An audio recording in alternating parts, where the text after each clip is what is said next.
ਵਾਹਿਗੁਰੂ ਜੀ ਕਾ ਖਾਲਸਾ ਵਾਹਿਗੁਰੂ ਜੀ ਕੀ ਫਤਿਹ। ਮੈਂ ਤੁਹਾਡੀ ਹੋਸਟ ਰੀਤ ਕੌਰ ਨਿਊਜ਼ ਟੀਵੀ 84 ਦੇ ਨਾਲ ਵਿਊਅਰਸ। ਨਾਨਕ ਸ਼ਾਹੀ ਕੈਲੰਡਰ ਅਨੁਸਾਰ ਕੱਲ ਖਾਲਸਾ ਸਾਜਨਾ ਦਿਵਸ ਦਾ ਦਿਨ ਸੀ। ਕੱਲ ਅਸੀਂ ਖਾਲਿਸਤਾਨ ਅਫੇਅਰ ਸੈਂਟਰ ਦੇ ਸੰਚਾਲਕ ਡਾਕਟਰ ਅਮਰਜੀਤ ਸਿੰਘ ਜੀ ਨਾਲ ਵਿਸ਼ੇਸ਼ ਗੱਲਬਾਤ ਕੀਤੀ ਸੀ। ਅੱਜ ਵੀ ਸਾਡੇ ਟੀਵੀ 84 ਨਿਊਜ਼ ਦੇ ਸਟੂਡੀਓ ਵਿੱਚ ਡਾਕਟਰ ਅਮਰਜੀਤ ਸਿੰਘ ਜੀ ਮੌਜੂਦ ਹਨ। ਅੱਜ ਵੀ ਅਸੀਂ ਕੱਲ ਦੀ ਲੜੀ ਦੇ ਨਾਲ ਸਵਾਲਾਂ ਦਾ ਸਿਲਸਿਲਾ ਸ਼ੁਰੂ ਕਰਦੇ ਹਾਂ। ਜੀ ਡਾਕਟਰ ਸਾਹਿਬ, ਵਾਹਿਗੁਰੂ ਜੀ ਕਾ ਖਾਲਸਾ ਵਾਹਿਗੁਰੂ ਜੀ ਕੀ ਫਤਿਹ। हाँ जी, वाहिगुरू जी का खालसा वाहिगुरू जी की फतेह। ਡਾਕਟਰ ਸਾਹਿਬ, ਅੱਜ ਅਸੀਂ ਵਿਸਾਖੀ ਮਨਾਉਣ ਦੇ ਢੰਗ ਤਰੀਕਿਆਂ ਵੱਲ ਆਉਂਦੇ ਹਾਂ। ਭਾਵੇਂ ਇਹ ਦਿਨ ਖਾਲਸਾ ਸਾਜਨਾ ਦਿਵਸ ਦੇ ਤੌਰ ਤੇ ਸਭ ਤੋਂ ਅਹਿਮ ਹੈ, ਪਰ ਅੱਜ ਦੇ ਸਿੱਖਾਂ ਦੇ ਲਈ ਇਹ ਵਿਸਾਖੀ ਮੇਲਾ ਬਣ ਗਿਆ ਹੈ, ਜਿਸ ਦਿਨ ਗੁਰਦੁਆਰਿਆਂ ਵਿੱਚ ਸਟਾਲ ਲਗਾ ਕੇ ਤਰ੍ਹਾਂ ਤਰ੍ਹਾਂ ਦੇ ਭੋਜਨ ਛਕਾਏ ਜਾਂਦੇ ਹਨ ਜਾਂ ਗਾਇਕਾਂ ਦੇ ਸ਼ੋਅ ਹੁੰਦੇ ਹਨ, ਜਿੱਥੇ ਖੁੱਲ੍ਹ ਕੇ ਲੱਚਰਪਣਾ ਵਿਖਾਇਆ ਜਾਂਦਾ ਹੈ। ਵਿਸਾਖੀ ਤੇ ਸਿੱਖ ਹੋਰ ਤਾਂ ਸਭ ਕੁਝ ਕਰਦੇ ਹਨ, ਪਰ ਖਾਲਸੇ ਦੀ ਸਪਿਰਿਟ ਜਿਸ ਚੋਂ ਇਹਨਾਂ ਵਿੱਚੋਂ ਗਾਇਬ ਹੁੰਦੀ ਜਾ ਰਹੀ ਹੈ, ਇਸ ਬਾਰੇ ਤੁਸੀਂ ਅੱਜ ਕੀ ਕਹਿਣਾ ਚਾਹੋਗੇ? ਦੇਖੋ, ਪਹਿਲੀ ਗੱਲ ਤਾਂ ਜਰਾ ਦੁਸ਼ਮਣਾਂ ਦੀ ਕਰ ਲਈਏ, ਆਪਣਿਆਂ ਦੀਆਂ ਕਮਜ਼ੋਰੀਆਂ ਦੀ ਗੱਲ ਕਰਨ ਤੋਂ ਪਹਿਲਾਂ ਜੀ। ਸਾਡੇ ਦੁਸ਼ਮਣ ਜਿਹੜਾ ਖਾਸ ਤੌਰ ਤੇ ਹਿੰਦੂਤਵਾ ਵਿਚਾਰਧਾਰਾ ਹੈ, ਉਹਨਾਂ ਦੇ ਕੋਲ ਮੀਡੀਆ ਹੈ, ਪ੍ਰੋਪੇਗੈਂਡੇ ਦੇ ਸਾਰੇ ਸਾਧਨ ਨੇ ਜੀ। ਜੇ ਤੁਸੀਂ ਕਦੇ ਉਹਨਾਂ ਦੀ ਬਰੀਫਿੰਗ ਦੇਖੋ ਤਾਂ ਉਹ ਇਸ ਦਿਨ ਨੂੰ ਇੱਕ ਕਲਚਰਲ ਦਿਨ ਦੇ ਤੌਰ ਤੇ ਜਾਂ ਇਹ ਕਹਿ ਕੇ ਜੀ ਇਹ ਸਪਰਿੰਗ ਦੀ ਸ਼ੁਰੂਆਤ ਹੈ ਇਸ ਦਿਨ, ਕਿਉਂਕਿ ਫਸਲਾਂ ਕੱਟੀਆਂ ਜਾਂਦੀਆਂ ਸੀ, ਘਰੇ ਆ ਜਾਂਦੀਆਂ ਸੀ, ਲੋਕ ਭੰਗੜੇ ਪਾਉਂਦੇ ਸੀ ਔਰ ਇਹਨੂੰ ਸੈਲੀਬ੍ਰੇਟ ਕਰਦੇ ਸੀ। ਜਾਂ ਕਈ ਇਹਨੂੰ ਵਿਸਾਖ ਦਾ ਖਾਸ ਜਿਹੜਾ ਬ੍ਰਾਹਮਣ ਮਤ ਦੇ ਵਿੱਚ ਉਸ ਦੀ ਅਹਿਮੀਅਤ ਹੈ, ਸੰਕ੍ਰਾਂਤੀ ਦੇ ਨਾਲ ਜੋੜ ਕੇ ਕਰਦੇ ਨੇ। ਸੋ ਉਹਨਾਂ ਦਾ ਤਾਂ ਜ਼ੋਰ ਲੱਗਾ ਹੋਇਆ ਸੀ ਪਹਿਲਾਂ ਹੀ ਕਿ ਇਸ ਦਿਨ ਦੀ ਅਹਿਮੀਅਤ, ਵਿਸਾਖੀ ਤਾਂ ਉੱਥੇ ਜਦੋਂ ਦੇ ਹਜ਼ਾਰਾਂ ਸਾਲਾਂ ਤੋਂ ਵਿਸਾਖ ਮਹੀਨਾ ਤਾਂ ਮਨਾਇਆ ਜਾਂਦਾ ਸੀ, ਪਰ ਇਹ ਉਹ ਵਿਸਾਖੀ ਨਹੀਂ ਹੈ ਜਿਹੜੀ ਕਿ ਹਿੰਦੂਤਵਾ ਵਾਲਿਆਂ ਨੇ ਮਨਾਈ ਤੇ 1000 ਸਾਲ ਜੁੱਤੀਆਂ ਖਾਧੀਆਂ, ਗੁਲਾਮੀ ਕਬੂਲੀ। ਇਹ ਉਹ ਵਿਸਾਖੀ ਹੈ। ਔਰ ਸਰਦਾਰ ਕਪੂਰ ਸਿੰਘ ਨੇ ਇੱਕ ਬੜਾ ਖੂਬਸੂਰਤ ਇਸ ਦੇ ਉੱਤੇ ਉਹਨਾਂ ਦਾ ਬੈਸਾਖੀ ਆਫ ਗੁਰੂ ਗੋਬਿੰਦ ਸਿੰਘ ਇਸ ਨੂੰ ਬਿਆਨ ਕਰਦੀ ਹੈ। ਇਸ ਵਿਸਾਖੀ ਨੇ ਉਸ ਖਿੱਤੇ ਦੇ ਜਾਂ ਮਨੁੱਖੀ ਇਤਿਹਾਸ ਦੇ ਵਿੱਚ ਕੋਈ ਅਹਿਮ ਤਬਦੀਲੀ ਲਿਆਂਦੀ ਔਰ ਉਹ ਜੁੜੀ ਹੋਈ ਹੈ ਖਾਲਸਾ ਸਾਜਨਾ ਦੇ ਨਾਲ। ਸਾਡੇ ਲਈ ਨਾ ਵਿਸਾਖ ਮਹੀਨਾ ਕੋਈ ਅਹਿਮੀਅਤ ਰੱਖਦਾ ਹੈ, ਨਾ ਕੋਈ ਫਸਲਾਂ ਕੱਟਣ ਵਾਲਾ। ਹੁਣ ਤਾਂ ਵਿਸਾਖੀ ਤੋਂ ਬਾਅਦ ਕੱਟੀਆਂ ਜਾਂਦੀਆਂ, ਕਈ ਵਾਰੀ ਪਹਿਲਾਂ ਕੱਟੀਆਂ ਹੁੰਦੀਆਂ, ਉਹ ਵੀ ਗਏ ਕਿ ਜੀ ਦਾਤੀ ਨਾਲ ਕੱਟੀਆਂ ਨੇ ਤੇ ਘਰ ਆ ਗਏ, ਫਸਲਾਂ ਆ ਗਈਆਂ, ਕੰਬਾਈਨਸ ਲੱਗੀਆਂ ਹੋਈਆਂ, ਕੰਮ ਨਿਬੜ ਜਾਂਦਾ। ਸੋ ਇਹਦੇ ਨਾਲ ਅਸੀਂ ਇਸ ਦਿਨ ਨੂੰ ਮਨਾਉਂਦੇ ਰਵਾਂਗੇ, ਆਪਣੇ ਪ੍ਰਣ ਨੂੰ ਯਾਦ ਕਰਦੇ ਰਵਾਂਗੇ, ਗੁਰੂ ਕਲਗੀਧਰ ਮਾਈ ਨੂੰ ਹਮੇਸ਼ਾ ਯਾਦ ਕਰਾਂਗੇ, ਕਿਉਂਕਿ ਸਾਡੇ ਲਈ ਇਹ ਖਾਲਸਾ ਸਾਜਨਾ ਦਿਵਸ ਹੈ। ਇਸ ਦਿਨ ਪੰਜ ਪਿਆਰਿਆਂ ਨੇ ਦੇ ਰੂਪ ਦੇ ਵਿੱਚ ਉਹ ਵਿਲੱਖਣ ਕਾਨਸੈਪਟ ਗੁਰੂ ਸਾਹਿਬ ਨੇ ਦਿੱਤਾ, ਜਿਹੜਾ ਸਾਡੀ ਕੌਮ ਦਾ ਅੱਜ ਜੇ ਅਸੀਂ ਸੈਲੀਬ੍ਰੇਟ ਕਰ ਰਹੇ ਹਾਂ ਤਾਂ 315ਵੀਂ ਵਰ੍ਹੇਗੰਢ ਹੈ। ਹੁਣ ਆਪਣਿਆਂ ਦੀ ਗੱਲ ਕਰੀਏ ਕਿ ਆਪਣਿਆਂ ਨੇ, ਔਰ ਕਿਉਂਕਿ ਕੁਦਰਤੀ ਕੱਲ ਦਾ ਦਿਨ 14 ਅਪ੍ਰੈਲ ਸੀ, ਪਹਿਲੀ ਵਿਸਾਖ ਦਾ, ਬਹੁਤ ਸਾਰੀਆਂ ਥਾਵਾਂ ਤੇ ਐਤਵਾਰ ਸੈਲੀਬ੍ਰੇਸ਼ਨਸ ਹੋਈਆਂ ਤੇ ਮੈਨੂੰ ਵੀ ਰਿਚਮੰਡ ਹਿੱਲ ਦੇ ਪ੍ਰਮੁੱਖ ਗੁਰਦੁਆਰਿਆਂ 'ਚ ਬਾਬਾ ਮੱਖਣ ਸ਼ਾਹ ਲੁਬਾਣਾ ਸਿੱਖ ਸੈਂਟਰ 'ਚ ਮੈਂ ਸੰਗਤਾਂ ਦੇ ਰੂਬਰੂ ਹੋਇਆ, ਦੂਸਰੇ ਗੁਰਦੁਆਰਾ ਸਾਹਿਬ ਵੀ ਜਾਣ ਦਾ ਸਬਬ ਹੋਇਆ। ਸੋ ਮੈਂ ਦੇਖ ਰਿਹਾ ਸੀ ਕਿ ਸਾਡਾ ਵੱਡਾ ਹਿੱਸਾ, ਚਲੋ ਚੰਗੀ ਗੱਲ ਹੈ, ਸ਼ਰਧਾਵਾਸ ਕੋਈ ਛੱਲੀਆਂ ਦਾ ਸਟਾਲ ਲਾ ਰਿਹਾ, ਕੋਈ ਆਈਸਕ੍ਰੀਮ ਲਾਈ ਹੋਈ ਹੈ ਕਿਸੇ ਨੇ, ਕਿਤੇ ਮੱਕੀ ਦੀ ਰੋਟੀ ਸਾਗ ਹੈ, ਪਰ ਵੱਡੀ ਗਿਣਤੀ ਦੀਵਾਨਾਂ ਦੇ ਅੰਦਰ ਮੱਥਾ ਟੇਕ ਕੇ ਕੋਈ 5-7-10 ਮਿੰਟ ਤੋਂ ਜ਼ਿਆਦਾ ਨਹੀਂ ਬੈਠਦਾ ਔਰ ਸਭ ਬਾਹਰ ਪੁਲਿਸ ਜਿਹੜੀ ਆ ਉਹ ਕੰਟਰੋਲ ਕਰ ਰਹੀ ਹੈ ਟ੍ਰੈਫਿਕ ਨੂੰ, ਕਿਉਂਕਿ ਸਾਰੀ ਭੀੜ ਜਿਹੜੀ ਹੈ ਸਟਾਲਾਂ ਤੇ। ਔਰ ਇਹ ਗੱਲ ਸਿਰਫ ਹੁਣ ਵਿਸਾਖੀ ਦੇ ਹਵਾਲੇ ਨਾਲ ਹੀ ਨਹੀਂ ਹੈ, ਸਾਡੇ ਗੁਰਪੁਰਬਾਂ ਦੇ ਉੱਤੇ, ਪੈਰੇਡਸ ਦੇ ਉੱਤੇ ਵੀ, ਜਿੱਥੇ ਅਸਲੀ ਮੈਸੇਜ ਹੈ। ਜੇ ਤੁਸੀਂ ਖਾਲਸਾ ਸਾਜਨਾ ਦਿਵਸ ਦੀ ਅਹਿਮੀਅਤ ਨੂੰ ਉਹਦੇ ਮੈਸੇਜ ਨਾਲੋਂ ਅੱਡ ਕਰ ਦਿਓ, ਫਿਰ ਤਾਂ ਮੇਲੇ ਤਾਂ ਪਹਿਲਾਂ ਵੀ ਲੱਗਦੇ ਸੀ, ਮੇਲੇ ਤਾਂ ਅੱਜ ਵੀ ਪੰਜਾਬ 'ਚ ਕੋਈ ਕਿਤੇ ਲੱਗ ਰਿਹਾ ਹੁੰਦਾ, ਕੋਈ ਕਿਤੇ ਲੱਗ ਰਿਹਾ ਹੁੰਦਾ, ਜਿਹਦੇ ਨਾਲ ਸਿੱਖੀ ਦੀ ਕੋਈ ਅਹਿਮੀਅਤ ਨਹੀਂ ਹੁੰਦੀ, ਲੇਕਿਨ ਉਹ ਇੱਕ ਮੇਲਾ ਬਣਿਆ ਹੁੰਦਾ, ਲੋਕ ਜਾਂਦੇ ਨੇ, ਕੋਈ ਮਿੱਟੀ ਪੱਟ ਰਿਹਾ, ਕੋਈ ਗੁੱਗੇ ਦੀ ਜਿਹੜਾ ਕਬਰ ਤੇ ਜਾ ਰਿਹਾ, ਕੋਈ ਹੋਰ ਇਸ ਕਿਸਮ ਦੇ ਜਿਹੜਾ ਪੀਰਾਂ ਫਕੀਰਾਂ ਦੇ ਤੁਰੇ ਹੋਏ ਨੇ। ਲੇਕਿਨ ਇਹਦੀ ਅਹਿਮੀਅਤ ਹੀ ਇਹ ਹੈ ਕਿ ਜਿਸ ਦਿਨ ਖਾਲਸਾ ਪੰਥ, ਹਰ ਗੁਰਸਿੱਖ ਵੀਰ ਭੈਣ ਜਿਹੜਾ ਉਹ ਗੁਰੂ ਕੇ ਰੂਬਰੂ, ਗੁਰੂ ਕੇ ਹਜ਼ੂਰ ਜਾ ਕੇ ਉਸ ਸੁੱਚੇ ਅੰਮ੍ਰਿਤ ਦੇ ਕੁੰਡ ਚੋਂ, ਜਿਹੜਾ ਕਿ ਉਸ ਦਿਨ ਪ੍ਰਗਟ ਕੀਤਾ ਗੁਰੂ ਨੇ, ਜਿਹੜਾ ਖਾਲਸੇ ਦੇ ਸਾਹਮਣੇ ਫਰਜ਼ ਰੱਖੇ, ਜਿਹੜੀ ਖਾਲਸੇ ਦੀ ਵਿਚਾਰਧਾਰਾ ਹੈ, ਆਪਣੇ ਪਰਿਵਾਰਾਂ 'ਚ ਬੈਠ ਕੇ ਅਸੀਂ ਇਸ ਦਿਨ ਬੱਚਿਆਂ ਨੂੰ ਇਤਿਹਾਸ ਸੁਣਾਈਏ, ਗੁਰੂ ਕੇ ਹਜ਼ੂਰ ਜਾ ਕੇ ਅਸੀਂ ਉਹ ਵੀਰ ਰੱਸੀ ਔਰ ਉਹ ਚੈਲੰਜ ਜਿਹੜੇ ਫਿਰ 3 ਸਦੀਆਂ 'ਚ ਖਾਲਸੇ ਨੇ ਫੇਸ ਕੀਤੇ, ਕਿਵੇਂ ਉਹਨਾਂ ਚੈਲੰਜਸ ਦੇ ਸਾਹਮਣੇ ਸਾਡੀ ਅਰਦਾਸ ਜਿਹਨਾਂ ਚੈਲੰਜਸ ਨੂੰ ਰੋਜ਼ਾਨਾ ਦੁਹਰਾਉਂਦੀ ਹੈ ਕਿ ਜਿਨ੍ਹਾਂ ਸਿੰਘਾਂ ਸਿੰਘਣੀਆਂ ਨੇ ਧਰਮ ਹੇਤ ਸੀਸ ਦਿੱਤੇ, ਬੰਦ ਕਟਾਏ, ਖੋਪਰੀਆਂ ਲੋਹਾਈਆਂ, ਚਰਖੀਆਂ ਤੇ ਚੜੇ, ਆਰਿਆਂ ਨਾਲ ਚਿਰਾਏ ਗਏ, ਗੁਰਦੁਆਰਿਆਂ ਦੀ ਸੇਵਾ ਲਈ ਕੁਰਬਾਨੀਆਂ ਕੀਤੀਆਂ, ਧਰਮ ਨਹੀਂ ਹਾਰਿਆ, ਸਿੱਖੀ ਕੇਸਾਂ ਸਵਾਸਾਂ ਨਾਲ ਨਿਭਾਈ, ਤਿਨਾਂ ਦੀ ਕਮਾਈ ਦਾ ਧਿਆਨ ਧਰ ਕੇ ਖਾਲਸਾ ਜੀ ਬੋਲੋ ਜੀ ਵਾਹਿਗੁਰੂ। ਇਹ ਦਿਨ ਇਹਨੂੰ ਸੈਲੀਬ੍ਰੇਟ ਕਰਨ ਦਾ ਕਿ ਖੋਪਰੀ ਲੋਹਾਣੀ ਸਿੱਖ ਨੇ ਕਬੂਲ ਕੀਤੀ ਹੈ, ਕੇਸਾਂ ਨੂੰ ਕੈਂਚੀ ਨਹੀਂ ਲੱਗਣ ਦਿੱਤੀ ਹੈ, ਬੰਦ ਕੱਟੇ ਜਾ ਰਹੇ ਨੇ, ਚਰਖੜੀਆਂ ਤੇ ਚੜ ਰਹੇ ਨੇ ਤੇ ਪ੍ਰੇਮ ਦੇ ਨਾਲ ਗੁਰੂ ਦੀ ਬਾਣੀ ਪੜ ਰਹੇ ਨੇ, ਸਿੱਖੀ ਕੇਸਾਂ ਸਵਾਸਾਂ ਨਾਲ ਨਿਭਾ ਰਹੇ ਨੇ। ਇਹ ਦਿਨ ਤਾਂ ਇਸ ਗੱਲ ਨੂੰ ਰਿਮਾਈਂਡ ਕਰਨ ਦਾ ਕਿ ਗੁਰੂ ਅੱਗੇ ਅਰਦਾਸ ਕਰਨ ਦਾ ਕਿ ਸਾਡੀ ਸਿੱਖੀ ਕੇਸਾਂ ਸਵਾਸਾਂ ਨਾਲ ਨਿਭੇ। ਬੱਚਿਆਂ ਨੂੰ ਉਹ ਪ੍ਰਾਈਡ ਦੇਣ ਦਾ ਕਿ ਸਿੱਖ ਹੋਣ ਦਾ ਮਤਲਬ ਕੀ ਹੈ। ਇਹ ਸਿੱਖ ਹੋਣ ਦਾ ਮਤਲਬ ਕਿਵੇਂ ਕਮਿਟਮੈਂਟ ਵਾਲਾ ਜੀਵਨ ਹੈ। ਔਰ ਜਦੋਂ ਅਸੀਂ ਕਮਿਟਮੈਂਟ ਵਾਲੀ ਲਾਈਨ ਨੂੰ ਚੁਣਦੇ ਹਾਂ ਫਿਰ ਨੈਚੁਰਲ ਅਸੀਂ ਲੀਡਰ ਹੈ, ਜਿਹੜਾ ਕਿ ਗੁਰੂ ਨੇ ਸਾਨੂੰ ਜੇ ਸਰਦਾਰ ਬਣਾਇਆ ਤੇ ਸਰਦਾਰ ਪਹਿਲਾਂ ਉਹਦਾ ਮਤਲਬ ਹੀ ਇਹ ਹੈ, ਦਾਰ ਫਾਰਸੀ ਦੇ ਵਿੱਚ ਸੂਲੀ ਨੂੰ ਕਹਿੰਦੇ ਨੇ, ਤੇ ਸੂਲੀ ਸਿਰ ਦੇਣ ਵਾਲਾ, ਜਿਹੜਾ ਸਿਰ ਨੂੰ ਸੂਲੀ ਤੇ ਰੱਖਣ ਨੂੰ ਤਿਆਰ ਹੈ, ਕਿਉਂਕਿ ਇਹੀ ਕਾਨਸੈਪਟ ਗੁਰੂ ਨਾਨਕ ਸਾਹਿਬ ਨੇ ਰੱਖਿਆ ਸੀ, ਇਹੀ ਪੰਜਾਂ ਪਿਆਰਿਆਂ ਦਾ ਕਾਨਸੈਪਟ ਹੈ। ਸੋ ਮੈਂ ਸਮਝਦਾ ਵੀ ਇਹ ਵਿਸਾਖੀ ਮੇਲੇ ਤੇ ਲਚਰ ਗਾਇਕੀ ਦਾ ਉਹਨਾਂ ਦਾ ਤਾਂ ਕੀ ਕਹਿਣਾ ਕਿ ਉਹਨਾਂ ਨੇ ਤਾਂ ਬਿਲਕੁਲ ਪੰਜਾਬ ਦੇ ਸੱਭਿਆਚਾਰ ਨੂੰ ਔਰ ਸਿੱਖੀ ਵੈਲਿਊਜ਼ ਨੂੰ ਡਾਇਲੂਟ ਕੀਤਾ। ਕਿਸ ਹੱਦ ਤੱਕ ਚਲੇ ਗਏ ਨੇ, ਬਹੁਤਿਆਂ ਦਾ ਜ਼ੋਰ ਉਹ ਟਿਕਟਾਂ ਵੇਚਣ ਤੇ ਲੱਗਾ ਹੁੰਦਾ ਹੈ, ਫਿਰ ਉਹ ਲਚਰ ਜੇ ਨਚਾਰ ਜਿਹੜੇ ਨੇ 5-7-10 ਉੱਥੋਂ ਆਏ ਹੁੰਦੇ ਨੇ, ਨਾਲ ਉਹ ਲੈ ਕੇ ਆਉਂਦੇ ਨੇ 10-15 ਜਾਲੀ 20-25 ਲੱਖ ਲੈ ਕੇ, ਜਿਨ੍ਹਾਂ ਨੂੰ ਇੱਥੇ ਛੱਡ ਕੇ ਜਾਂਦੇ ਨੇ ਤੋਤੇ। ਤੇ ਉਹ ਕਿਸ ਕਿਸਮ ਦਾ ਮਾਹੌਲ ਹੁੰਦਾ ਤੇ ਸਾਡੇ ਜਿਹੜੇ ਪਰਿਵਾਰ ਉਹੀ ਦਿਨੇ ਗੁਰਦੁਆਰੇ ਬੈਠੇ ਹੁੰਦੇ ਨੇ ਜਾਂ ਲੰਗਰ ਚ ਛਕ ਕੇ ਆਏ ਹੁੰਦੇ ਨੇ, ਉਹ ਬੈਠੇ ਹਾ ਹੀ ਕਰ ਰਹੇ ਹੁੰਦੇ ਨੇ। ਤੇ ਇਹ ਰਾਦਰ ਤੋਹੀਨ ਹੈ ਸਿੱਖੀ ਦੇ ਔਰ ਖਾਲਸਾ ਸਾਜਨਾ ਦਿਵਸ ਦੇ ਕਾਨਸੈਪਟ। ਜੀ ਡਾਕਟਰ ਸਾਹਿਬ, ਜਿਸ ਤਰ੍ਹਾਂ ਕੱਲ ਦੀ ਇੰਟਰਵਿਊ ਵਿੱਚ ਤੁਸੀਂ ਦੱਸਿਆ ਸੀ ਕਿ ਖਾਲਸਾ ਸਾਜ ਕੇ ਗੁਰੂ ਗੋਬਿੰਦ ਸਿੰਘ ਸਾਹਿਬ ਨੇ ਊਚ ਨੀਚ, ਜਾਤ ਪਾਤ, ਮਰਦ ਔਰਤ ਦੇ ਹੱਕਾਂ ਵਿੱਚ ਨਾ ਬਰਾਬਰੀ ਨੂੰ ਖਤਮ ਕਰ ਦਿੱਤਾ ਸੀ ਅਤੇ ਭਰਾ ਹੋਣ ਦਾ ਕਾਨਸੈਪਟ ਦਿੱਤਾ ਸੀ। ਪਰ ਅੱਜ ਸਿੱਖਾਂ ਵਿੱਚ ਦੁਬਾਰਾ ਜਾਤ ਪਾਤ ਹੈ, ਜਾਤਾਂ ਤੇ ਆਧਾਰਿਤ ਗੁਰਦੁਆਰੇ ਵੀ ਹਨ, ਵਿਆਹ ਸ਼ਾਦੀਆਂ ਵੀ ਆਪਣੀ ਬਰਾਦਰੀ ਵਿੱਚ ਕਰਨ ਦੀ ਗੱਲ ਹੈ। ਇਸ ਬਾਰੇ ਤੁਸੀਂ ਕੀ ਕਹਿਣਾ ਚਾਹੋਗੇ ਕਿ ਇਹ ਖਾਲਸਾ ਨਹੀਂ ਹੈ? ਦੇਖੋ, ਇਹੀ ਗੱਲ ਜਦੋਂ ਅਸੀਂ ਪਹਿਲੇ ਦਿਨ ਤਾਂ ਅਸੀਂ ਕਾਨਸੈਪਟ ਦੀ ਗੱਲ ਕੀਤੀ ਕਿ ਗੁਰੂ ਸਾਹਿਬਾਨ ਨੇ ਕਿਵੇਂ ਨੀਵਿਆਂ ਨੂੰ ਗਲ ਨਾਲ ਲਾਇਆ, ਰੰਗਰੇਟੇ ਗੁਰੂ ਕੇ ਬੇਟੇ ਬਣਾਇਆ, ਕਿਵੇਂ ਕੌਰ ਸ਼ਹਿਜ਼ਾਦੀਆਂ ਬਣਾਇਆ ਔਰ ਕਿਰਪਾਨ ਦਿੱਤੀ, ਪਾਵਰ ਦਿੱਤੀ, ਔਰ ਕਿਵੇਂ ਫਰਮਾਇਆ ਕਿ ਅੱਜ ਤੋਂ ਤੁਹਾਡੀ ਕੁਲ ਨਾਸ, ਕਰਮ ਨਾਸ, ਕਿਰਤ ਨਾਸ ਇਤਿਆਦਿਕ, ਕਿ ਤੁਹਾਡਾ ਕੋਈ ਵਰਣ ਨਹੀਂ, ਕੋਈ ਜ਼ਾਤ ਨਹੀਂ। ਹੁਣ ਅਸੀਂ ਇਹਨੂੰ ਪ੍ਰੈਕਟਿਸ ਦੇਖੀਏ ਸਿੱਖਾਂ ਦੇ ਵਿੱਚ ਕਿ ਕਿਵੇਂ ਅਸੀਂ ਨਾ ਤਾਂ ਇਹ ਬ੍ਰਾਹਮਣਵਾਦ ਦੀ ਜ਼ਾਤ ਪਾਤ ਦੀ ਗੱਲ ਛੱਡੀ। ਤੁਸੀਂ 20-50-100 ਸਿੱਖਾਂ ਦੇ ਨਾਂ ਦੇਖ ਲਓ, ਹਰ ਇੱਕ ਨੇ ਸਿੰਘ ਤੋਂ ਬਾਅਦ ਆਪਣੇ ਨਾਂ ਨਾਲ ਛੱਜ ਬੰਨਿਆ ਹੋਇਆ ਕੋਈ ਨਾ ਕੋਈ। ਜਦੋਂ ਗੁਰੂ ਨੇ ਸਿੰਘ ਕਹਿ ਕੇ ਪਿਤਾ ਬਣ ਕੇ ਸਾਨੂੰ ਆਪਣਾ ਲਾਸਟ ਨੇਮ ਦਿੱਤਾ ਤੇ ਸਿੰਘ ਤੋਂ ਬਾਅਦ ਨਾਮ ਮੁੱਕ ਜਾਂਦਾ, ਉਹਦੀ ਕੋਈ ਥਾਂ ਨਹੀਂ, ਕੌਰ ਤੋਂ ਬਾਅਦ ਨਾਂ ਖਤਮ ਹੋ ਜਾਂਦਾ। ਪਰ ਅਸੀਂ ਉਹ ਮੰਨੂ ਦਾ ਦਿੱਤਾ ਹੋਇਆ ਜਿਹੜਾ ਵਰਣ ਆਸ਼ਰਮ ਉਹਨੂੰ ਨਾਲ ਰੱਖਿਆ। ਇਹ ਫਿਰ ਕਿਉਂਕਿ ਸਾਡੀ ਜ਼ਹਿਨੀਅਤ ਚੋਂ ਇਹ ਗੱਲ ਨਿਕਲੀ ਨਹੀਂ, ਨਤੀਜਾ ਅਸੀਂ ਇੱਕ ਗੁਰਦੁਆਰੇ 'ਚ ਝਗੜਾ ਹੁੰਦਾ, ਅਸੀਂ ਕਹਿੰਦੇ ਜੀ ਫਲਾਣੇ ਜਿਹੜਾ ਤਬਕਾ ਹੈ ਉਹ ਸਾਨੂੰ ਨੇ, ਅਸੀਂ ਜਾ ਕੇ ਆਪਣੀ ਜ਼ਾਤ ਦਾ ਗੁਰਦੁਆਰਾ ਬਣਾ ਲੈਂਦੇ। ਫਿਰ ਜਦੋਂ ਉੱਥੇ ਲੜਾਈਆਂ ਹੁੰਦੀਆਂ ਨੇ ਉਹਨੂੰ ਤੁਸੀਂ ਕਿਵੇਂ ਜਸਟੀਫਾਈ ਕਰੋਗੇ?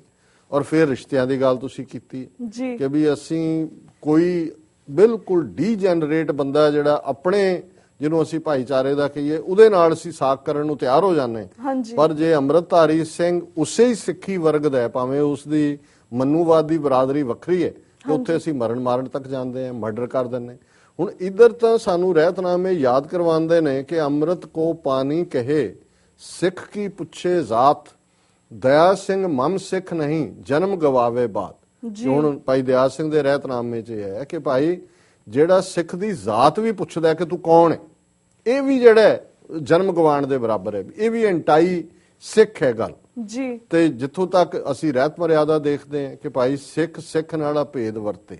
ਹੁਣ ਵਰਤਣਾ ਕੀ ਹੈ? ਰੋਟੀ ਬੇਟੀ ਦੀ ਸਾਂਝ। ਰੋਟੀ ਬੇਟੀ ਦਾ ਮਤਲਬ ਇਹ ਨਹੀਂ ਹੈ ਕਿ ਬੈਠ ਕੇ ਇਕੱਠਾ ਲੰਗਰ ਛਕ ਲੈਣਾ। ਰੋਟੀ ਬੇਟੀ ਦੀ ਸਾਂਝ ਦਾ ਮਤਲਬ ਹੈ ਸਾਕਦਾਰੀ, ਰਿਸ਼ਤੇਦਾਰੀਆਂ, ਨਾਤੇਦਾਰੀ, ਕਿ ਸਿੱਖ ਜਿਹੜਾ ਸਿੱਖ ਦੇ ਨਾਲ ਬਿਨਾਂ ਜ਼ਾਤ ਪਾਤ ਦਾ ਵਿਤਕਰਾ ਕੀਤੇ ਨਾਤੇਦਾਰੀ ਕਰੇ, ਰਿਸ਼ਤੇਦਾਰੀ ਕਰੇ, ਤਾਂ ਕਿ ਇਹੀ ਸਾਡੀ ਸਟਰੈਂਥ ਹੈ। ਔਰ ਜਿਨ੍ਹਾਂ ਨੂੰ ਅਸੀਂ ਨਿਮਾਣੇ ਨਤਾਣੇ ਦਲਿਤ ਬਣਾ ਦਿੱਤਾ ਹੈ, ਗੁਰੂ ਨੇ ਤਾਂ ਆਪਣੇ ਗਲ ਨਾਲ ਲਾਇਆ ਸੀ, ਗੁਰੂ ਨੇ ਤਾਂ ਆਪਣਾ ਬੇਟਾ ਕਿਹਾ ਸੀ। ਪਰ ਮੈਂ ਕਈ ਵਾਰੀ ਸਿੱਖ ਦਲਿਤ ਰਿਲੇਸ਼ਨਸ਼ਿਪ ਦੀ ਜਦੋਂ ਗੱਲ ਹੁੰਦੀ ਹੈ ਤੇ ਮੈਂ ਇਹ ਸਟੇਟਮੈਂਟ ਦੁਹਰਾਉਂਦਾ ਕਿ Sikhs of the Dalits, by the Dalits, for the Dalits. ਸਾਡਾ ਤਾਂ ਕਾਨਸੈਪਟ ਹੀ ਇਹ ਸੀ ਔਰ ਔਰਤ ਦੇ ਮਾਮਲੇ 'ਚ ਬੇਸ਼ੱਕ ਰਿਲੇਟਿਵਲੀ ਸਿੱਖ ਧਰਮ ਦੇ ਵਿੱਚ ਫਰੀडम ਹੈ, ਸੋਸ਼ਲ ਲਾਈਫ ਦੇ ਵਿੱਚ ਵੀ ਹੈ, ਪਰ ਇਹਦੇ ਦੋਵੇਂ ਹੀ ਪੱਖ ਨੇ ਕਿ ਇੱਕ ਪਾਸੇ ਅਜੇ ਵੀ ਮਰਦ ਜ਼ਹਿਨੀਅਤ ਬਹੁਤ ਹੱਦ ਤੱਕ ਔਰਤ ਨੂੰ ਬਰਾਬਰੀ ਦੇਣ ਨੂੰ ਤਿਆਰ ਨਹੀਂ ਹੈ ਜੀ। ਉਹ ਭਾਵੇਂ ਗੁਰਦੁਆਰਿਆਂ ਦੀਆਂ ਮੈਨੇਜਮੈਂਟਸ ਹੋਣ, ਘਰਾਂ ਦੇ ਵਿੱਚ ਸਾਡਾ ਵਰਤਾਰਾ ਹੋਏ, ਤੇ ਅਨਫੋਰਚੂਨੇਟਲੀ ਇਹ ਮੈਨੂੰ ਕਹਿਣ 'ਚ ਕੋਈ ਸੰਕੋਚ ਨਹੀਂ ਹੈ ਕਿ ਸਾਡੀਆਂ ਬੱਚੀਆਂ, ਧੀਆਂ, ਭੈਣਾਂ ਵੀ ਜਿੰਨੀ ਕੁ ਫਰੀडम ਸਿੱਖੀ ਨੇ ਦਿੱਤੀ, ਜਿਹੜੀ ਕਿ ਕਿਸੇ ਹੋਰ ਨੇ ਨਹੀਂ ਸੀ ਦਿੱਤੀ, ਉਸ ਚੋਂ ਬਿਲਕੁਲ ਹੀ ਜਿਹੜਾ ਉਹਨਾਂ ਨੇ ਸ਼ਰਮ ਹਿਆ ਵੀ ਜਿਹੜੀ ਹੈ ਉਹ ਵੀ ਦਾਅ ਤੇ ਲਾਉਣ ਤੱਕ ਵਾਲਾ ਰਸਤਾ ਚੁਣ ਲਿਆ। ਉਹਨੂੰ ਲੱਗਦਾ ਵੀ ਇਹ ਵੈਸਟ ਦੀ ਡੀਜਨਰੇਟ ਸਿਵਲਾਈਜੇਸ਼ਨ ਜਿਹੜੀ ਹੈ ਇਹ ਪਤਾ ਨਹੀਂ ਇਹਦੇ 'ਚ ਇੰਜੋਇਮੈਂਟ ਹੈ। ਫਿਰ ਭਾਵੇਂ ਧੱਕੇ ਖਾ ਕੇ ਜ਼ਿੰਦਗੀ 'ਚ ਖੁਆਰ ਹੋ ਕੇ ਜਦੋਂ ਤੱਕ ਸਮਝ ਆਉਂਦੀ ਹੈ ਉਦੋਂ ਤੱਕ ਜ਼ਿੰਦਗੀ ਬੀਤ ਚੁੱਕੀ ਹੁੰਦੀ ਹੈ। ਸੋ ਮੈਂ ਇਹ ਸਮਝਦਾ ਵੀ ਇਹ ਇੱਕ ਬੰਦੇ ਤਾਂ ਜਿਸ ਜ਼ਮਾਨੇ ਦੇ ਵਿੱਚ ਕਮਜ਼ੋਰ ਵੀ ਸਨ, ਔਰਤ ਦਾ ਸਿਦਕ ਕਾਇਮ ਸੀ। ਔਰ ਜਿਹੜੇ ਅਸੀਂ ਪੁਰਾਤਨ ਵੇਲੇ 'ਚ ਦੇਖਦੇ ਹਾਂ ਕਿ ਜੇ ਬੇਦਾਵੀਏ ਹੋ ਕੇ 40 ਸਿੱਖ ਆਏ ਤਾਂ ਮਾਈ ਭਾਗੋ ਮੋੜ ਕੇ ਲਿਆਈ ਉਹਨਾਂ ਨੂੰ, ਨਾਲ ਉਹਨੇ ਜਰਨੈਲ ਬਣ ਕੇ ਲੀਡ ਕੀਤਾ। ਔਰ ਇਤਿਹਾਸ 'ਚ ਅਸੀਂ ਦੇਖਦੇ ਹਾਂ ਕਿ ਉਹ ਰੋਲ ਜਿਹੜਾ ਸਾਡੀਆਂ ਸਿੰਘਣੀਆਂ ਨੇ, ਸਾਡੀਆਂ ਭੈਣਾਂ ਬੱਚੀਆਂ ਨੇ ਨਿਭਾਇਆ ਹੋਇਆ ਉਹ ਲਾਸਾਨੀ ਹੈ। ਪਰ ਅੱਜ ਸਾਡਾ ਇੱਕ ਵੱਡਾ ਤਬਕਾ ਸਾਡੀਆਂ ਭੈਣਾਂ ਬੱਚੀਆਂ ਦਾ ਉਹ ਇਸ ਆਜ਼ਾਦੀ ਨੂੰ, ਸੋ ਕਾਲਡ ਆਜ਼ਾਦੀ ਜਿਹੜੀ ਕਿ ਵੈਸਟਰਨ ਲਾਈਫ ਸਟਾਈਲ 'ਚੋਂ ਸਮਝਦੀਆਂ ਨੇ, ਉਸ ਦੇ ਥੱਲੇ ਆਪਣੀਆਂ ਸਿੱਖੀ ਵੈਲਿਊਜ਼ ਨੂੰ ਤਲਾਂਜਲੀ ਦੇ ਰਹੀਆਂ। ਔਰ ਦੂਜੇ ਪਾਸੇ ਸਾਡੀ ਜ਼ਹਿਨੀਅਤ ਜਿਹੜੀ ਹੈ ਮਰਦਾਂ ਦੀ, ਉਹ ਵੀ ਕੋਈ ਬਹੁਤੀ ਬਦਲੀ ਨਹੀਂ ਹੈ। ਸੋ ਇਹ ਇੱਕ ਦੁਖਾਂਤ ਹੈ ਔਰ ਮੈਨੂੰ ਇਹਦੇ 'ਚ ਐਡਮਿਟ ਕਰਨ 'ਚ ਕੋਈ ਝਿਜਕ ਨਹੀਂ ਹੈ ਕਿ ਅਸੀਂ ਗੁਰੂ ਵੱਲ ਪਿੱਠ ਕੀਤੀ ਹੈ। ਤੇ ਗੁਰੂ ਦੀ ਬਖਸ਼ਿਸ਼ ਦੇ ਪਾਤਰ ਅਸੀਂ ਤਾਂ ਹੀ ਬਣ ਸਕਦੇ ਹਾਂ ਜੇ ਅਸੀਂ ਗੁਰੂ ਦੀ ਸਿੱਖਿਆ ਦੇ ਉੱਤੇ ਜਿਹੜਾ ਉਹ ਪਹਿਰਾ ਦਈਏ। ਜੋ ਗੁਰੂ ਨੇ ਸਾਨੂੰ ਹੁਕਮ ਕੀਤਾ ਹੈ ਜ਼ਾਤ ਪਾਤ ਤੋਂ ਖਹਿੜਾ ਛਡਾਉਣ ਦਾ, ਬਰਾਬਰੀ ਦੇ ਹੱਕਾਂ ਦੀ ਗੱਲ, ਔਰ ਜੇ ਗੁਰੂ ਨਾਨਕ ਸਾਹਿਬ ਨੇ ਨਾਨਕ ਤਿੰਨ ਕੇ ਸੰਗ ਸਾਥ ਵੱਡਿਆ ਸਿਓ ਕਿਆ ਰੀਸ ਕੇ, ਤੇ ਸਾਡੇ 'ਚ ਕਿਉਂ ਨਫ਼ਰਤ ਹੈ? ਅਸੀਂ ਕਿਉਂ ਇਸ ਵਰਗ ਨੂੰ ਸਮਾਜਿਕ ਤੌਰ ਤੇ ਅੱਜ ਤੱਕ ਆਪਣੇ ਗਲ ਨਾਲ ਨਹੀਂ ਲਾਇਆ? ਨਤੀਜਾ ਹਿੰਦੁਸਤਾਨ ਦੀਆਂ ਏਜੰਸੀਆਂ ਨੇ ਅੱਜ ਉਹਨਾਂ ਦੇ ਬਰਾਬਰ ਗ੍ਰੰਥ ਵੀ ਅੰਮ੍ਰਿਤ ਬਾਣੀ ਗ੍ਰੰਥ ਖੜਾ ਕਰ ਦਿੱਤਾ ਹੈ, ਉਹਨਾਂ ਦੀਆਂ ਧਰਮਸ਼ਾਲਾਵਾਂ ਵੀ ਬਣਵਾ ਦਿੱਤੀਆਂ, ਉਹਨਾਂ ਨੂੰ ਸਿੱਖਾਂ ਦੇ ਨਾਲ ਜਿਹੜਾ ਉਹ ਟਕਰਾਉਣ ਦਾ ਵੀ ਜਿਹੜਾ ਉਹਨਾਂ ਨੇ ਆਪਣੇ ਏਜੰਟ ਲੱਭ ਲਏ। ਹਾਲਾਂਕਿ ਇਸ ਗੱਲ ਦੀ ਮੈਨੂੰ ਖੁਸ਼ੀ ਹੈ ਕਿ ਇੱਕ ਵੱਡਾ ਤਬਕਾ ਇਸ ਭਾਈਚਾਰੇ ਦਾ ਉਹ ਗੁਰੂ ਗ੍ਰੰਥ ਸਾਹਿਬ ਦੇ ਨਾਲ ਜੁੜੇ ਨੇ, ਉਹਨਾਂ ਨੇ ਸਾਰੇ ਐਫਰਟ ਨੂੰ ਥਵਾਟ ਕੀਤਾ। ਪਰ ਏਜੰਸੀਆਂ ਜਿਹੜੀਆਂ ਨੇ ਹਿੰਦੁਸਤਾਨ ਦੀਆਂ, ਜਿਹੜੀਆਂ ਕਿ ਇਸ ਟਕਰਾਅ ਵੱਲ ਲਿਜਾਣਾ ਚਾਹੁੰਦੀਆਂ ਨੇ ਉਹ ਆਰਾਮ ਨਾਲ ਨਹੀਂ ਬੈਠੀਆਂ। ਸੋ ਅਸੀਂ ਆਪਣੇ ਅੰਦਰ ਜਿਹੜਾ ਬੈਠਾ ਹੋਇਆ ਬ੍ਰਾਹਮਣ ਹੈ ਉਹਨੂੰ ਬਾਹਰ ਕੱਢੀਏ ਤੇ ਸਿੱਖ ਦੇ ਨਾਤੇ ਸੋਚੀਏ। ਸਿੱਖ ਨੂੰ ਦੇਖ ਕੇ ਉਹਨੂੰ ਚਾਅ ਚੜੇ, ਜੋ ਦਿਸਿਆ ਗੁਰਸਿੱਖੜਾ ਤੇ ਇਸ ਨਿਮ ਲਾਗਾਂ ਪਾਏ ਜਿਉ ਕਿ ਮੇਰਾ ਗੁਰਸਿੱਖ ਵੀਰ ਆਇਆ ਜਾਂ ਮੇਰੀ ਗੁਰਸਿੱਖ ਭੈਣ ਆਈ ਹੈ। ਅਸੀਂ ਤਾਂ ਮਿਲਣ ਤੋਂ ਬਾਅਦ ਸੁੰਘਦੇ ਆਂ ਵੀ ਹੈ ਕੌਣ ਹੈ, ਇਹਦੀ ਜ਼ਾਤ ਕੀ ਹੈ, ਇਹਦਾ ਕੀ ਹੋਏਗਾ, ਬਾਕੀ ਫਿਰ ਇਮੇਜ ਅਸੀਂ ਉਹਦੇ ਚੋਂ ਬਣਾ ਲੈਂਦੇ ਹਾਂ ਕਿ ਵੀ ਕੀ ਹੋਏਗਾ।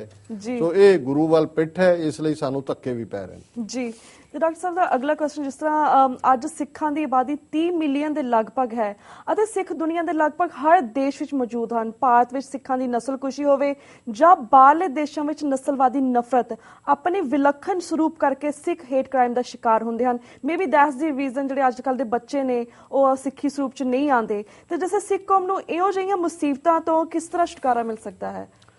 ਦੇਖੋ, ਪਹਿਲੀ ਗੱਲ ਤਾਂ ਇਹ ਠੀਕ ਨਹੀਂ ਹੈ ਕਿ ਵੀ ਹੇਟ ਕ੍ਰਾਈਮ ਕਰਕੇ ਸ਼ਾਇਦ ਬੱਚੇ ਬੱਚੀਆਂ ਇਸ ਰਸਤੇ ਤੋਂ ਦੂਰ ਜਾਂਦੇ ਨੇ ਜੀ। ਉਹ ਅਸੀਂ ਸਮਝਦੇ ਹਾਂ ਵੀ ਡੋਮੀਨੈਂਟ ਕਲਚਰ ਦਾ ਇੰਪੈਕਟ ਹੈ, ਜਿਹਦੇ ਥੱਲੇ ਇਹ ਜਿਹੜੀ ਫੋਕੀ ਫਰੀडम ਜਿਸ ਦਾ ਉਹਨਾਂ ਨੇ, ਇਹਨਾਂ ਦਾ ਤਾਂ ਆਪਣਾ ਹਾਲ ਦੇਖੋ। 1/3 ਬੱਚੇ ਅਮਰੀਕਾ ਦੇ ਵਿੱਚ ਸਿੰਗਲ ਮਦਰਸ ਨੂੰ ਜੰਮਦੇ ਨੇ, 14-14 ਸਾਲ 16-16 ਸਾਲ ਦੀਆਂ ਬੱਚੀਆਂ। ਫਿਰ ਨਤੀਜਾ ਕੀ ਹੁੰਦਾ ਹੈ? ਉਹਨਾਂ ਚੋਂ ਹੀ ਜਿਹੜੇ ਨੇ ਅੱਗੋਂ 70% ਜਿਹੜੇ ਨੇ ਉਹ ਡਰੱਗ ਐਡਿਕਟ ਹੋ ਜਾਂਦੇ ਨੇ। ਸੋਸ਼ਲ ਫੈਬਰਿਕ ਟੁੱਟਿਆ ਬੜੀ ਬੁਰੀ ਤਰ੍ਹਾਂ। ਸੋ ਇਹ ਤਾਂ ਵਾਪਸ ਮੁੜ ਰਹੇ ਨੇ। ਰਾਦਰ ਫੈਮਿਲੀ ਵੈਲਿਊਜ਼ ਕੀ ਨੇ, ਧਰਮ ਦੀਆਂ ਵੈਲਿਊਜ਼ ਕੀ ਨੇ, ਰੱਬ ਦਾ ਕੀ ਰੋਲ ਹੈ, ਫੇਥ ਦਾ ਕੀ ਰੋਲ ਹੈ, ਇਹ ਤਾਂ ਰੀਨੈਗੋਸ਼ੀਏਟ ਕਰ ਰਹੇ ਨੇ। ਤਾਂ 200-300 ਸਾਲ ਦਾ ਇਹਨਾਂ ਦਾ ਬੇਸ ਨਹੀਂ ਹੈ। ਤੇ ਅਸੀਂ ਜਿਹੜਾ ਸਾਡੀ ਜਿਹੜੀ ਪੂਰੀ ਪੁਖਤਾ ਹੈ ਸਾਡੀ ਫਾਊਂਡੇਸ਼ਨ ਸਿੱਖੀ ਦੀ, ਅਸੀਂ ਉਹਦੇ ਨਾਲ ਕੰਪਰੋਮਾਈਜ਼ ਕਰਕੇ ਇਹਨਾਂ ਦਾ ਰਸਤਾ ਚੁਣ ਰਹੇ।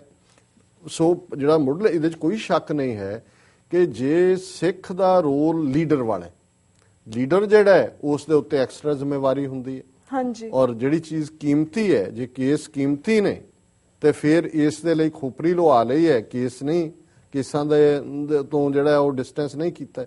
ਸੋ ਅਸੀਂ ਇਹ ਸਮਝਦੇ ਹਾਂ ਕਿ ਇਹਨਾਂ ਚੈਲੰਜਸ ਨੂੰ ਜਿਹੜੇ 21st ਸੈਂਚਰੀ ਦੇ ਵਿੱਚ ਨੇ, ਔਰ ਅੱਜ ਦੁਨੀਆ ਦਾ ਕੋਈ ਐਸਾ ਮੁਲਕ ਨਹੀਂ ਹੈ ਜਿੱਥੇ ਸਿੱਖ ਨਹੀਂ ਨੇ, ਔਰ ਕਿਹੜਾ ਐਸਾ ਫੀਲਡ ਹੈ ਜਿਹਦੇ 'ਚ ਸਿੱਖਾਂ ਨੇ ਤਰੱਕੀ ਕਰਕੇ ਸਰੂਪ ਰੱਖ ਕੇ ਨਹੀਂ ਦੱਸਿਆ ਕਿ ਵੀ ਉਹ ਕੀ ਕਰਨ ਦੇ ਸਮਰੱਥ ਨੇ।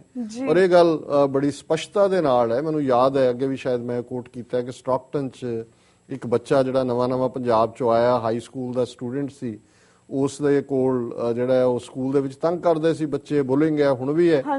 ਔਰ ਉਹ ਆ ਕੇ ਪੇਰੈਂਟਸ ਨੂੰ ਡਿਪਰੈਸ ਜਿਹਾ ਰਹਿਣ ਲੱਗਾ। ਪੇਰੈਂਟਸ ਨੇ ਦੇਖਿਆ, ਉਹ ਹੈਡਮਾਸਟਰ ਕੋਲ, ਪ੍ਰਿੰਸੀਪਲ ਕੋਲ ਨੂੰ ਮਿਲੇ।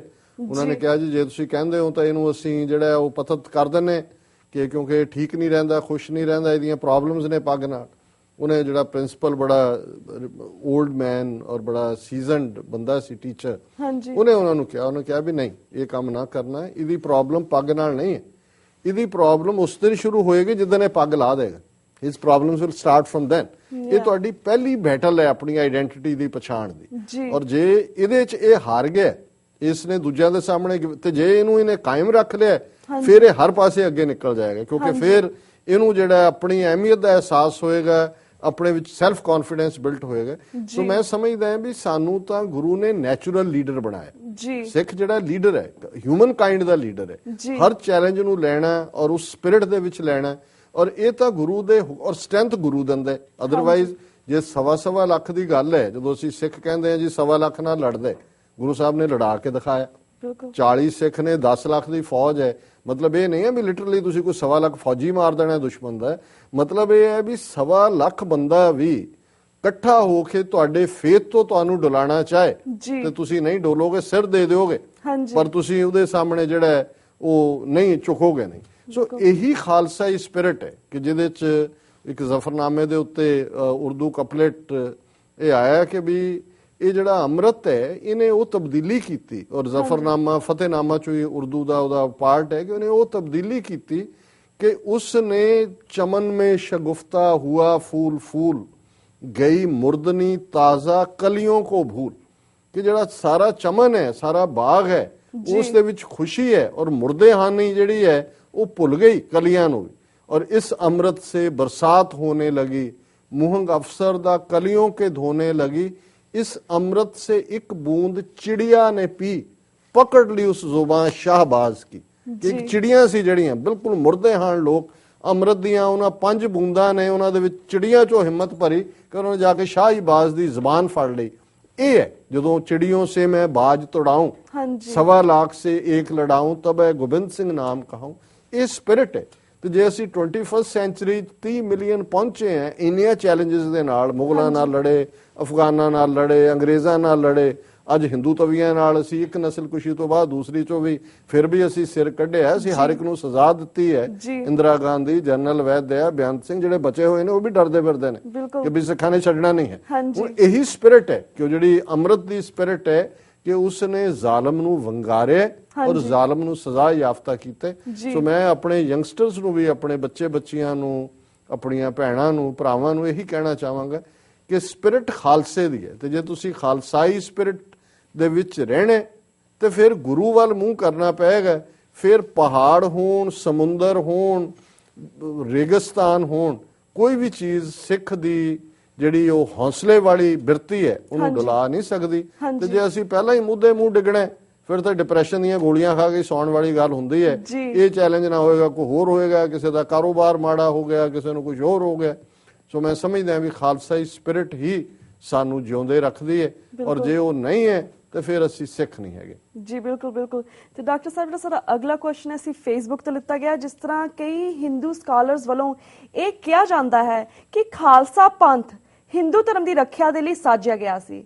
ਇਸ ਬਾਰੇ ਜਿਹੜਾ ਵੇਰਵੇ ਦੇ ਨਾਲ ਸਾਡੇ ਦਰਸ਼ਕਾਂ ਨੂੰ ਜਾਣਕਾਰੀ ਦਿਓ, ਤੁਹਾਡੇ ਇਸ ਬਾਰੇ ਕੀ ਵਿਚਾਰ ਨੇ? ਦੇਖੋ, ਪਹਿਲੀ ਗੱਲ ਤਾਂ ਅਕਸਰ ਮੈਂ ਇਸ ਆਰਗੂਮੈਂਟ ਨੂੰ, ਜਿਹੜਾ ਫੇਕ ਆਰਗੂਮੈਂਟ ਹੈ, ਉਹਨੂੰ ਕਾਊਂਟਰ ਕਰਦਾ ਜੀ। ਪਹਿਲਾਂ 10ਵੇਂ ਪਾਤਸ਼ਾਹ ਨੇ ਆਪਣੇ ਜੀਵਨ ਕਾਲ ਦੇ ਵਿੱਚ ਲਗਭਗ 14 ਜੰਗਾਂ ਲੜੀਆਂ ਜਾਂ ਲੜਾਈਆਂ ਲੜੀਆਂ। ਹਾਂਜੀ। 14 ਚੋਂ ਜਿਹੜੀਆਂ 12 ਲੜਾਈਆਂ ਨੇ ਉਹ 22 ਧਾਰ ਦੇ ਹਿੰਦੂ ਪਹਾੜੀ ਰਾਜਿਆਂ ਦੇ ਖਿਲਾਫ ਸੀ। ਹਾਂਜੀ। ਹੁਣ ਪਹਿਲੀ ਲੜਾਈ ਭੰਗਾਣੀ ਦੀ ਤੋਂ ਲੈ ਕੇ ਅਖੀਰਲਾ ਜਿਹੜਾ 9 ਮਹੀਨੇ ਦਾ ਘੇਰਾ ਰਿਹਾ, ਔਰ ਇਹ 22 ਧਾਰ ਦੇ ਹਿੰਦੂ ਰਾਜੇ ਸੀ ਜਿਹੜੇ ਜਾ ਕੇ ਔਰੰਗਜ਼ੇਬ ਦੇ ਕੋਲ ਫਰਿਆਦੀ ਹੋਏ ਕਿ ਜੀ ਬਹੁਤ ਪਾਵਰਫੁਲ ਹੋ ਗਏ ਨੇ। ਤੇ ਫਾਈਨਲੀ ਸ਼ਾਹੀ ਫੌਜਾਂ ਵੀ ਸਰਹੰਦ ਦੀਆਂ, ਲਾਹੌਰ ਦੀਆਂ, ਉਹਨਾਂ ਨੇ ਜੁਆਇਨ ਕੀਤਾ 22 ਧਾਰ ਦੇ ਪਹਾੜੀ ਰਾਜਿਆਂ ਨੂੰ ਜੀ। ਹੁਣ ਜੇ ਇਹ ਹਿੰਦੂ ਧਰਮ ਦੀ ਰੱਖਿਆ ਵਾਲੀ ਗੱਲ ਹੁੰਦੀ ਤੇ ਇਹ ਹਿੰਦੂ ਪਹਾੜੀ ਰਾਜੇ ਇਹ ਕਿਉਂ ਫੌਜਾਂ ਲੈ ਕੇ ਆਨੰਦਪੁਰ ਨੂੰ ਢਾਣ ਲਈ ਆਉਂਦੇ ਜਾਂ ਗੁਰੂ ਸਾਹਿਬ ਦੇ ਖਿਲਾਫ ਖਲੋਂਦੇ। ਪਹਿਲੀ ਗੱਲ, ਜੇ ਖਾਲਸਾ ਜਾਂ ਸਿੱਖ ਇਸਲਾਮ ਦੇ ਖਿਲਾਫ ਹੁੰਦੇ ਤੇ ਸਾਈਂ ਮੀਆਂ ਮੀਰ ਤੋਂ ਕਿਉਂ ਨਹੀਂ ਰਖਵਾਉਂਦੇ ਹਰਮੰਦਰ ਸਾਹਿਬ ਦੀ ਗੁਰੂ ਅਰਜਨ ਸਾਹਿਬ। ਔਰ ਜਿਹੜੀ ਪਹਿਲੀ ਲੜਾਈ 10ਵੇਂ ਪਾਤਸ਼ਾਹ ਨੇ, ਜਦੋਂ ਉਹਨਾਂ ਦੀ ਉਮਰ ਲਗਭਗ 19 ਸਾਲ ਹੈ, ਭੰਗਾਣੀ ਦੀ ਲੜੀ, ਉਹਦੇ ਚ ਇੱਕ ਪਾਸੇ 22 ਧਾਰ ਦੇ ਸਾਰੇ ਪਹਾੜੀ ਰਾਜਿਆਂ ਦੀ ਫੌਜ ਹੈ ਤੇ ਇਧਰ ਪੀਰ ਬੁੱਧੂ ਸ਼ਾਹ, ਉਸ ਦੇ 3 ਪੁੱਤਰ ਤੇ 700 ਮਰੀਦ ਜਿਹੜੇ ਨੇ ਉਸ ਲੜਾਈ ਦੇ ਵਿੱਚ ਸ਼ਹੀਦ ਹੁੰਦੇ ਨੇ ਗੁਰੂ ਸਾਹਿਬ ਦੇ ਵੱਲੋਂ। ਜੇ ਸਿੱਖੀ ਇਸਲਾਮ ਦੇ ਖਿਲਾਫ ਹੁੰਦੀ ਤੇ ਫਿਰ ਬੁੱਧੂ ਸ਼ਾਹ ਜਿਹੜਾ ਆਪਣੇ ਪੁੱਤਰ ਲੈ ਕੇ ਸ਼ਹੀਦ ਕਰਵਾਉਣ ਦੇ ਲਈ ਨਾ ਆਂਦਾ। ਫਿਰ ਜਦੋਂ ਅਸੀਂ ਦੇਖਦੇ ਹਾਂ ਕਿ ਚਮਕੌਰ ਦੀ ਗੜੀ ਚੋਂ 10ਵੇਂ ਪਾਤਸ਼ਾਹ ਨਿਕਲਦੇ ਨੇ, ਮਾਛੀਵਾੜੇ ਚ ਆ ਕੇ ਉਹ ਰੁਕਦੇ ਨੇ ਤੇ 4 ਚਫੇਰੇ ਫੌਜ ਫੇਰ ਘੇਰ ਲੈਂਦੀ ਹੈ। ਉਦੋਂ 2 ਪਠਾਨ ਭਰਾ ਨਬੀ ਖਾਨ, ਗਨੀ ਖਾਨ, ਉਹ ਉੱਚ ਦਾ ਪੀਰ ਦੇ ਰੂਪ ਦੇ ਵਿੱਚ 10ਵੇਂ ਪਾਤਸ਼ਾਹ ਨੂੰ ਉਸ ਘੇਰੇ ਚੋਂ ਸੇਫਲੀ ਕੱਢ ਕੇ ਲੈ ਜਾਂਦੇ ਨੇ।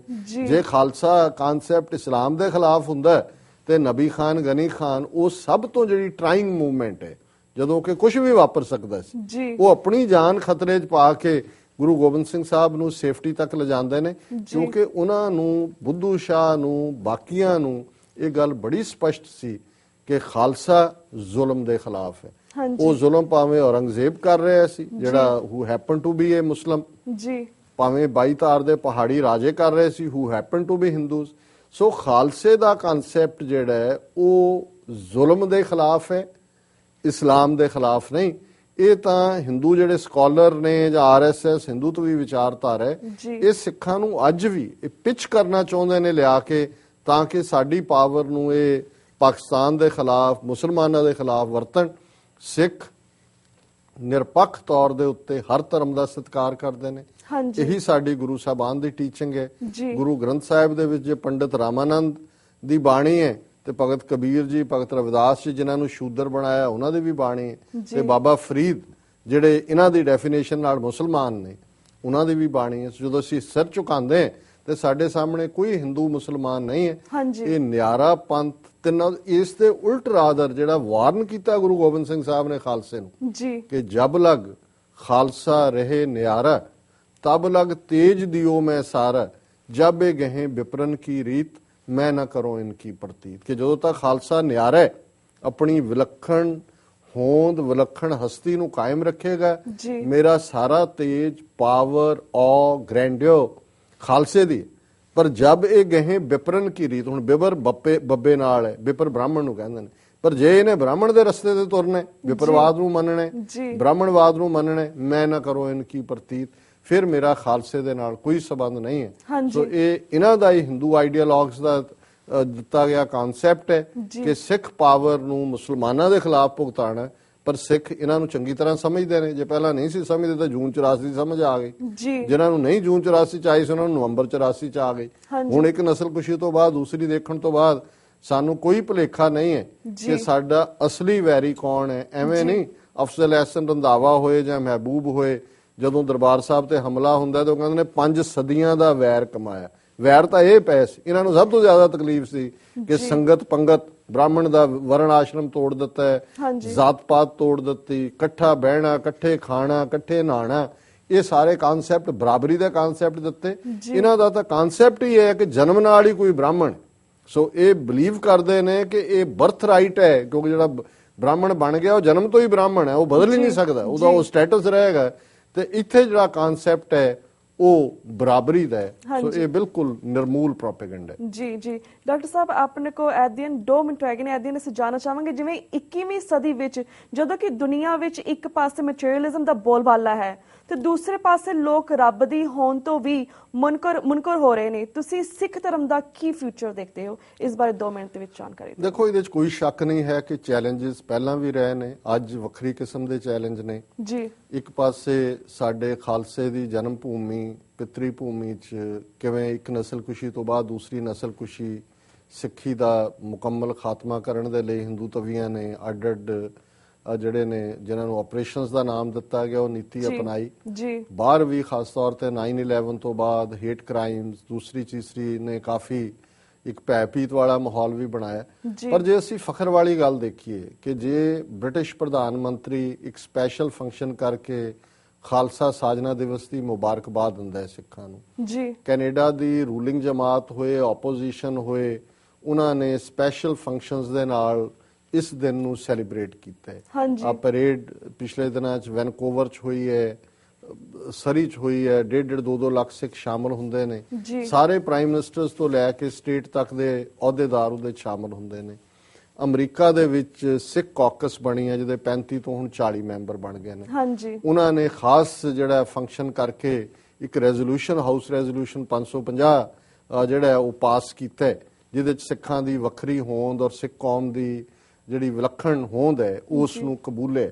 ਸੋ ਮੈਂ ਸਮਝਦਾ ਵੀ ਇਸ ਸਭ ਦੇ ਬਾਵਜੂਦ ਕਿ ਚੈਲੰਜਸ ਨੇ, ਸਾਡਾ ਭਵਿੱਖ ਬਹੁਤ ਰੌਸ਼ਨ ਹੈ, ਕਿਉਂਕਿ ਸਿੱਖ ਧਰਮ ਦੇ ਸਿਧਾਂਤ ਮੁੱਢਲੇ ਤੌਰ ਤੇ ਉਹ ਨੇ ਜਿਹੜੇ ਅੱਜ ਯੂਨਾਈਟਿਡ ਨੇਸ਼ਨ ਦਾ ਚਾਰਟਰ ਕੱਢ ਲਓ, ਉਹ ਤੁਹਾਨੂੰ ਲੱਗਦਾ ਵੀ ਤੁਸੀਂ ਸਿੱਖ ਧਰਮ ਦੀ ਵਿਆਖਿਆ ਪੜ੍ਹ ਰਹੇ ਹੋ। ਜੇ ਸ਼ਾਂਤਮਈ ਦੀ ਗੱਲ ਹੈ ਤੇ ਸ਼ਾਂਤੀ ਦੀ ਗੱਲ ਹੈ ਕਿ ਹਰ ਇੱਕ ਨੂੰ ਬਰਾਬਰ ਦਾ ਹੱਕ ਹੈ, ਆਪਣੇ ਧਰਮ ਦੀ ਆਜ਼ਾਦੀ ਦਾ ਹੱਕ ਹੈ, ਤੇ ਜੇ ਤਲਵਾਰ ਦੀ ਵਰਤੋਂ ਕਰਨ ਦਾ ਹੱਕ ਹੈ ਤੇ ਯੂਐਨ ਚਾਰਟਰ ਦਾ ਪ੍ਰੀਐਂਬਲ ਕਹਿੰਦਾ ਹੈ ਕਿ if a man is not to be compelled as a last resort to rebellion, his human rights must be protected by the rule of the law। ਕਿ ਜੇ ਤੁਸੀਂ ਮਨੁੱਖ ਨੂੰ ਬਗਾਵਤ ਦੇ ਅਖੀਰਲੇ ਰਸਤੇ ਤੇ ਜਾਣ ਤੋਂ ਰੋਕਣਾ ਤੇ ਉਹਦੇ ਮਨੁੱਖੀ ਹੱਕਾਂ ਦੀ ਰੱਖਿਆ ਹੋਣੀ ਚਾਹੀਦੀ ਹੈ। ਇਹੀ ਗੱਲ 10ਵੇਂ ਪਾਤਸ਼ਾਹ ਦਾ ਸਿਧਾਂਤ ਹੈ, ਚੁੰਕਾਰਜ਼ ਹਮਾ ਹੀਲ ਤੇ ਦਰਗੁਜ਼ਸਤ ਹਲਾਲਸਤ ਬੁਰਦਨ ਬਾ ਸ਼ਮਸ਼ੀਰੇ ਦਸਤ, ਕਿ ਜੇ ਇਨਸਾਫ ਲੈਣ ਲਈ ਹੋਰ ਸਾਰੇ ਦਰਵਾਜ਼ੇ ਬੰਦ ਹੋ ਜਾਣ ਤਾਂ ਫਿਰ ਸ਼ਮਸ਼ੀਰ ਨੂੰ ਹੱਥ 'ਚ ਲੈਣਾ ਇਹ ਮਰਦਾਂ ਦਾ ਕੰਮ ਹੁੰਦਾ। ਮੈਂ ਸਮਝਦਾ ਵੀ ਆਲਰੇਡੀ ਸਿੱਖ ਧਰਮ ਦੇ ਸਿਧਾਂਤ ਅੰਤਰਰਾਸ਼ਟਰੀ ਤੌਰ ਦੇ ਉੱਤੇ ਮਾਨਤਾ ਪ੍ਰਾਪਤ ਕਰ ਚੁੱਕੇ ਨੇ। ਪੰਜ ਕਕਾਰੀ ਖਾਲਸੇ ਦਾ ਸਿਧਾਂਤ ਜ਼ਰੂਰ ਜਿਹੜਾ ਹੈ ਉਹ ਸਾਡੇ ਵੀ ਆਪਣੇ ਬੱਚੇ ਬੱਚੀਆਂ ਨੂੰ ਸਮਝਣ ਦੇ ਲਈ ਸਾਨੂੰ ਘਰਾਂ ਦੇ ਵਿੱਚ ਐਫਰਟ ਕਰਨਾ ਪਏਗਾ।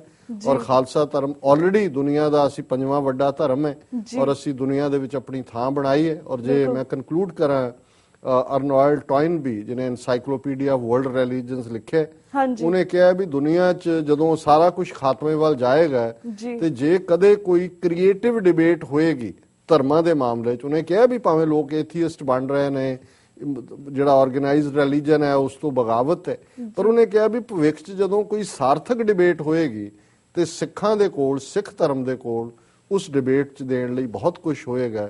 ਖਾਸ ਤੌਰ ਤੇ ਉਹਨੇ ਸਕ੍ਰਿਪਚਰ ਦੇ ਹਵਾਲੇ ਨਾਲ ਗੱਲ ਕੀਤਾ ਹੈ। ਗੁਰੂ ਗ੍ਰੰਥ ਸਾਹਿਬ ਦੀ ਬਾਣੀ ਜਿਹੜੀ ਹੈ ਉਸ ਦੇ ਵਿੱਚ ਜਵਾਬ ਹੈ ਹਰ ਚੀਜ਼ ਦਾ। ਔਰ ਗੁਰੂ ਕਲਗੀਧਰ ਪਾਤਸ਼ਾਹ ਨੇ ਗ੍ਰੰਥ ਔਰ ਪੰਥ ਦਾ ਜਿਹੜਾ ਕਨਸੈਪਟ ਦਿੱਤਾ ਹੈ ਔਰ ਆਪਣੇ ਬਿੰਦੀ ਪੁੱਤਰ, ਆਪਣਾ ਸਰਬੰਸ ਕੁਰਬਾਨ ਕੀਤਾ ਹੈ। ਔਰ ਇਹ 10ਵੇਂ ਪਾਤਸ਼ਾਹ ਦਾ ਬਿਰਧ ਹੈ। ਮੈਂ ਕਨਕਲੂਡ ਕਰਾਂ ਉਹਨਾਂ ਦੇ ਇਸ ਕੋਟ ਦੇ ਨਾਲ ਕਿ ਪੰਥ ਖਾਲਸਾ ਖੇਤੀ ਮੇਰੀ, ਹਉ ਸੰਭਾਲ ਕਰੋ ਤੇ ਸਕੇਰੀ। ਇਹ ਖਾਲਸਾ ਪੰਥ ਮੇਰੀ ਖੇਤੀ ਹੈ ਔਰ ਇਸ ਦੀ ਮੈਂ ਸੰਭਾਲ ਕਰਾਂਗਾ।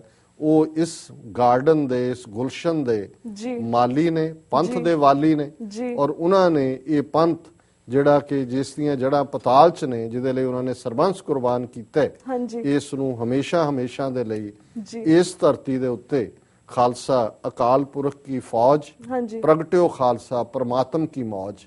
ਇਹ ਪਰਮਾਤਮਾ ਦੀ ਮੌਜ ਖਾਲਸਾ ਪ੍ਰਗਟ ਹੋਇਆ ਤੇ ਪਰਮਾਤਮਾ ਨੂੰ ਕੋਈ ਉਹ ਐਟਰਨਲ ਹੈ, ਹਮੇਸ਼ਾ ਰਹਿਣ ਵਾਲਾ ਹੈ। ਸੋ ਖਾਲਸਾ ਵੀ ਐਟਰਨਲ ਹੈ, ਹਮੇਸ਼ਾ ਰਹਿਣ ਵਾਲਾ ਹੈ। ਇਸ ਦਾ ਕੋਈ ਜਨਮ ਨਹੀਂ ਹੈ, ਇਸ ਦੀ ਕੋਈ ਮੌਤ ਨਹੀਂ ਹੈ। ਇਹ ਪਾਰਬ੍ਰਹਮ ਦੀ ਮੌਜ 'ਚ ਆਇਆ ਔਰ ਪਾਰਬ੍ਰਹਮ ਦੀ ਮੌਜ ਦੇ ਵਿੱਚ ਹਮੇਸ਼ਾ ਪ੍ਰਫੁੱਲਤ ਹੁੰਦਾ ਰਹੇਗਾ। ਜੀ ਬਿਲਕੁਲ ਬਿਲਕੁਲ ਡਾਕਟਰ ਸਾਹਿਬ। ਡਾਕਟਰ ਸਾਹਿਬ ਹੁਣ ਸਾਡਾ ਵਕਤ ਸਮਾਪਤੀ ਵੱਲ ਜਾਏ। ਤੁਹਾਡਾ ਬਹੁਤ ਬਹੁਤ ਸ਼ੁਕਰੀਆ, ਤੁਸੀਂ ਖਾਲਸਾ ਸਾਜਨਾ ਦਿਵਸ ਤੇ ਸਾਡੇ ਟੀਵੀ 84 ਦੇ ਦਰਸ਼ਕਾਂ ਲਈ ਸਪੈਸ਼ਲ ਪ੍ਰੋਗਰਾਮ ਕੀਤਾ। ਇਸੇ ਤਰ੍ਹਾਂ ਸਮੇਂ-ਸਮੇਂ ਸਪੈਸ਼ਲ ਮੁੱਦਿਆਂ ਦੇ ਉੱਪਰ, ਸਪੈਸ਼ਲ ਪੰਥਕ ਮੁੱਦਿਆਂ ਦੇ ਉੱਪਰ ਅਸੀਂ ਤੁਹਾਨੂੰ ਟੀਵੀ 84 ਦੇ ਦਰਸ਼ਕਾਂ ਦੇ ਇਸੇ ਤਰ੍ਹਾਂ ਰੂਬਰੂ ਕਰਵਾਉਂਦੇ ਰਵਾਂਗੇ। ਪਰ ਤਦ ਤੱਕ ਲਈ ਅਸੀਂ ਤੁਹਾਡੇ ਕੋਲ ਇਜਾਜ਼ਤ ਲੈਂਦੇ ਹਾਂ। ਡਾਕਟਰ ਸਾਹਿਬ, ਵਾਹਿਗੁਰੂ ਜੀ ਕਾ ਖਾਲਸਾ, ਵਾਹਿਗੁਰੂ ਜੀ ਕੀ ਫਤਿਹ। ਤੇ ਵੀਅਰਸ, ਇੱਥੇ ਮੈਂ ਤੁਹਾਡੇ ਕੋਲ ਵੀ ਇਜਾਜ਼ਤ ਲੈਣੀ ਹਾਂ। ਕੱਲ ਨੂੰ ਮਿਲਾਂਗੇ ਸੇਮ ਟਾਈਮ ਸੇਮ ਸ਼ੋ ਤੇ। ਤਦ ਤੱਕ ਲਈ ਵਾਹਿਗੁਰੂ ਜੀ ਕਾ ਖਾਲਸਾ, ਵਾਹਿਗੁਰੂ ਜੀ ਕੀ ਫਤਿਹ।